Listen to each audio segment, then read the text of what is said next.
ಇನ್ಸ್ಟಾಗ್ರಾಂನಲ್ಲಿ ಪರಿಚಯವಾದ ಗುಜರಾತ್ನ 17 ವರ್ಷದ ಬಾಲಕನನ್ನ ಅಪಹರಿಸಿದ ಆರೋಪದ ಮೇಲೆ ಮಧ್ಯಪ್ರದೇಶದ 21 ವರ್ಷದ ಯುವತಿಯನ್ನ ಸೂರತ್ನಲ್ಲಿ ಪೊಲೀಸರು ಬಂಧಿಸಿದ್ದಾರೆ.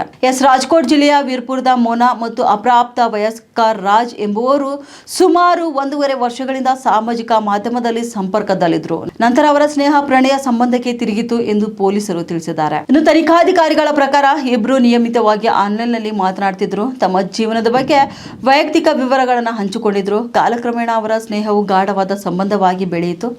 ಇಬ್ಬರು ಕೂಡ ಒಟ್ಟಿಗೆ ಇರುವುದಾಗಿ ಪರಸ್ಪರ ವಾಗ್ದಾನ ಮಾಡಿಕೊಂಡಿದ್ದಾರೆ ಎಂದು ತಿಳಿದು ಬಂದಿದೆ. ಇನ್ನು ಮೋನಾಳ ಕುಟುಂಬಕ್ಕೆ ಈ ಸಂಬಂಧದ ಬಗ್ಗೆ ತಿಳಿದು ಬೇರೆಡೆ ಮದುವೆ ಮಾಡಿಸಿದಾಗ ಸಮಸ್ಯೆ ಶುರುವಾಯಿತು. ಹೀಗಾಗಿ ಮೋನಾ ಓಡಿ ಹೋಗಿ ಅಪ್ರಾಪ್ತ ವಯಸ್ಕನನ್ನ ಮದುವೆಯಾಗಲು ನಿರ್ಧರಿಸಿದ್ರು ಎನ್ನಲಾಗಿದೆ. ಇನ್ನು ಮಾರ್ಚ್ 6ರಂದು ಅವಳು ತನ್ನ ಕುಟುಂಬಕ್ಕೆ ತಿಳಿಸದೆ ಮನೆಯಿಂದ ಹೊರಟು ಮುಂಬೈಗೆ ಪ್ರಯಾಣ ಬೆಳೆಸಿದ್ರು. ಅಲ್ಲಿಂದ ಅವಳು ಅಪ್ರಾಪ್ತ ವಯಸ್ಕನೊಂದಿಗೆ ಸೂರತ್ಗೆ ಹಿಂತಿರುಗಿದ್ದಾಳೆ ಎಂದು ಪೊಲೀಸರು ತಿಳಿಸಿದ್ದಾರೆ.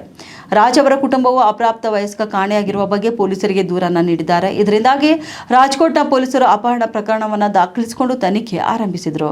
ಸೂರತ್ ರೈಲ್ವೆ ನಿಲ್ದಾಣದ ಪ್ಲಾಟ್ಫಾರ್ಮ್ ಸಂಖ್ಯೆ 1ರಲ್ಲಿ ಗಸ್ತು ತಿರುಗುತ್ತಿದ್ದಾಗ ಇಬ್ಬರು ಸಿಕ್ಕಿಬಿದ್ದಿದ್ದಾರೆ. ಇನ್ನು ಸಾಮಾನ್ಯವಾಗಿ ನೋಡುವಾಗ ಕಾಯುವ ಕೋಣೆಯಲ್ಲಿ ಒಬ್ಬ ಯುವತಿ ಮತ್ತು ಹದಿಹರೆಯದ ಹುಡುಗ ಆತಂಕದಿಂದ ಕುಳಿತಿರುವುದನ್ನು ಅಧಿಕಾರಿಗಳು ಗಮನಿಸಿದ್ರು. ಅವರ ನಡವಳಿಕೆ ಅನುಮಾನ ಮೂಡಿಸಿದೆ. ಇನ್ನು ಅಧಿಕಾರಿಗಳು ಅವರನ್ನ ಪ್ರಶ್ನಿಸಲು ಮುಂದಾದಾಗ ವಿಚಾರಣೆಯ ಸಮಯದಲ್ಲಿ ರಾಜ್ ಕಾಣೆಯಾದ ನಂತರ ಅವನ ಕುಟುಂಬವು ಈಗಾಗಲೇ ಅಪಹರಣ ದೂರು ದಾಖಲಿಸಿದೆ ಎಂದು ಪೊಲೀಸರಿಗೆ ತಿಳಿದು ಬಂದಿದೆ.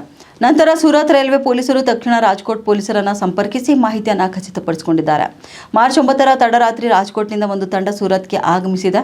ಅಗತ್ಯ ಕಾನೂನು ವಿಧಿವಿಧಾನಗಳನ್ನು ಪೂರ್ಣಗೊಳಿಸಿದ ನಂತರವೇ ಸೂರತ್ ರೈಲ್ವೆ ಪೊಲೀಸರು ಯುವತಿ ಮತ್ತು ಅಪ್ರಾಪ್ತ ವಯಸ್ಕ ಇಬ್ಬರನ್ನು ಹೆಚ್ಚಿನ ತನಿಖೆಗಾಗಿ ರಾಜ್ಕೋಟ್ ಪೊಲೀಸರಿಗೆ ಹಸ್ತಾಂತರಿಸಿದರು.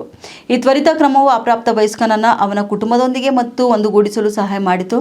ಈ ಮೂಲಕ ಸಂಭಾವ್ಯ ಅಪರಾಧಗಳನ್ನು ತಡೆಗಟ್ಟುವಲ್ಲಿ ರೈಲ್ವೆ ಪೊಲೀಸರ ಜಾಗೃತ ಕ್ರಮವು ಅವರ ಪಾತ್ರವನ್ನು ಎತ್ತಿ ತೋರಿಸಿದೆ.